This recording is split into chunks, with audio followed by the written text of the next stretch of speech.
जय श्री राम।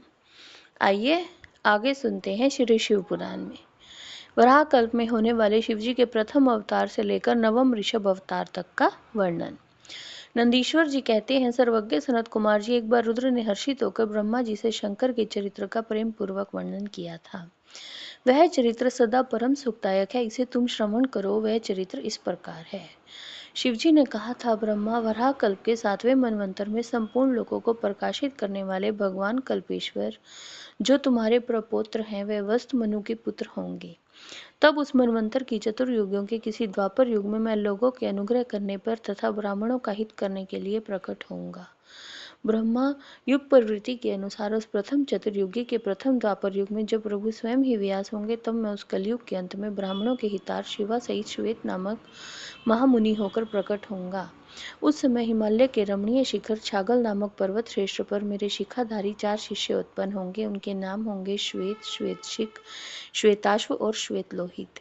वे चारों ध्यान योग के आश्रय से मेरे नगर में जाएंगे। वहां वे मुझ अविनाशी को तत्वतः जानकर मेरे भक्त हो जाएंगे और जन्म, जरा और मृत्यु से रहित होकर पर ब्रह्म की समाधि में लीन रहेंगे। वत्स पिता, मैं उस समय मनुष्य ध्यान के अतिरिक्त दान, धर्म आदि कर्म हेतु साधनों द्वारा मेरा दर्शन नहीं पा सकेंगे। दूसरे द्वापर में प्रजापति सत्यव्यास होंगे। उस समय कलयुग में सुतार नाम से उत्पन्न होगा।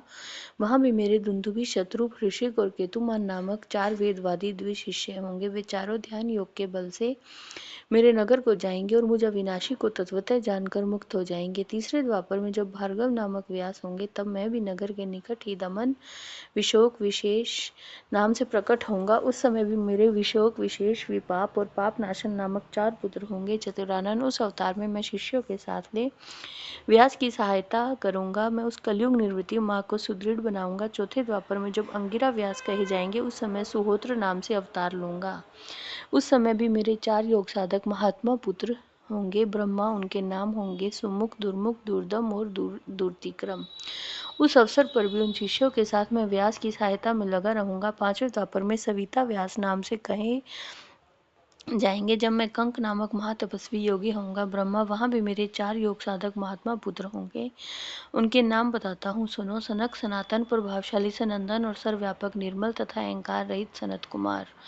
उस समय भी कंक नामधारी मैं सविता नामक व्यास का सहायक बनूंगा और निवृत्ति मार्ग को बढ़ाऊंगा। पुनः छठे द्वापर के प्रवृत्त होने पर जब मृत्यु लोक कारक व्यास होंगे और वेदों का विभाजन करेंगे, उस समय भी मैं व्यास की सहायता करने के लिए लोकाक्षी नाम से प्रकट होऊंगा और निवृत्ति पथ की उन्नति करूंगा। वहां भी मेरे 4 दृढ़वर्ती शिष्य होंगे। उनके नाम होंगे सुदामा, विरजा, संजय और विजय। विदे, 7वें द्वापर के आरंभ में जब शतक्रतु नामक व्यास होंगे, उस समय भी मैं योग मार्ग में परम निपुण जयगीश्वे नाम से प्रकट होऊंगा और काशीपुरी में गुफा के अंदर दिव्य देश में कुशासन पर बैठकर योग को सुदृढ़ बनाऊंगा और शतक्रतु नामक व्यास की सहायता और संसार भय से भक्तों का उद्धार करूंगा। उस युग में भी मेरे सारस्वत, योगीश, मेघवा और सुवाहन नामक 4 पुत्र होंगे।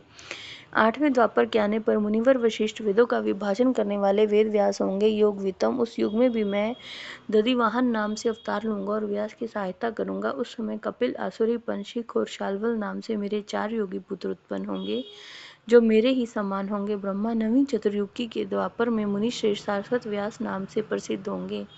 उन व्यास के निवृत्ति मार्ग की वृद्धि के लिए ध्यान करने पर मैं ऋषभ नाम से अवतार लूंगा। उस समय पराशर, गर्ग, भार्गव, गिरीश नाम के 4 महायोगी मेरे शिष्य होंगे। प्रजापति, उनके सहयोग से मैं योग मार्ग को सुदृढ़ बनाऊंगा। सुन मुने, इस प्रकार मैं व्यास का सहायक बनूंगा। ब्रह्मा, उसी रूप में मैं बहुत से दुखी भक्तों पर दया करके उनका भव सागर से उद्धार करूंगा। मेरा वह ऋषभ नामक अवतार योग मार्ग का प्रवर्तक सारस्वत व्यास के मन को संतोष देने वाला और नाना प्रकार से रक्षा करने वाला होगा। उस अवतार में मैं भद्रायु नामक राजकुमार को, जो विष दोष से मर जाने के कारण पिता द्वारा त्याग दिया जाएगा, जीवन प्रदान करूंगा।